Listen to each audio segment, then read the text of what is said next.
ఇలా మహాలక్ష్మి గురించి చాలా గొప్పగా చెప్పినారు. ఈ రాష్ట్రంలో 18 ఏళ్ళు నిండినటువంటి 1,50,00,000 మంది మహిళలు ఉన్నారు. 18 ఏళ్ళు నిండిన వాళ్ళు 1,50,00,000 మంది ఉన్నారు. వారందరికీ 2,500 చొప్పున ఇవ్వాలంటే 45,000 కోట్ల రూపాయలు రావాలి. ఏది మహాలక్ష్మికి బడ్జెట్లో ప్రొవిజన్? మహాలక్ష్మికి మీరు పెట్టిన ప్రొవిజన్ ఏది? మీరు అన్నిటికి కలిపి 52,000 కోట్లు పెట్టిండ్రు. ఒక రైతు రుణమాఫీకే 40,000 కోట్లు కావాలి.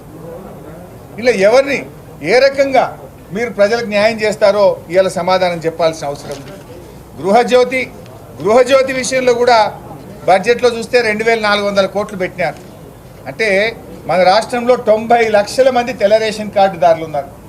90 లక్షల తెల్ల రేషన్ కార్డుదారులకు 200 యూనిట్లు ఉచితంగా ఇస్తే యూనిట్కు 4 రూపాయలు వేసుకుంటే కూడా 8,000 కోట్లు కావాలి కదా.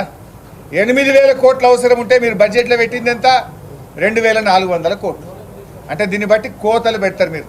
ఉచిత కరెంటు ఏదో వంకలు పెట్టి కోతలు పెట్టి చారణ మందికే ఇచ్చే ఆలోచనలో ఉన్నారు. నిజంగా తెల్ల రేషన్ కార్డుదారులందరినీ ప్రామాణికంగా తీసుకుంటే 200 యూనిట్ల ఉచిత కరెంట్ ఇవ్వాలంటే 8,000 కోట్లు కావాలి. పెట్టింది 2,400 కోట్లు. అంటే చారణ మందం పెట్టిండ్రు. అంటే బారాన కోత పెట్టబోతున్నారు. బారాన మందికి ఉచిత కరెంటు 200 యూనిట్ల విషయంలో మీరు కోత పెట్టబోతున్నారని బడ్జెట్లో చెప్పకనే చెప్పిండ్రు. దానికి ఏదో నిబంధనలు పెట్టి అనర్హత వేటు వేసి దాన్ని చారణ మందికి ఇచ్చే ప్రయత్నం చేస్తూ ఇలా మీరు మోసం చేయబోతా ఉన్నారు.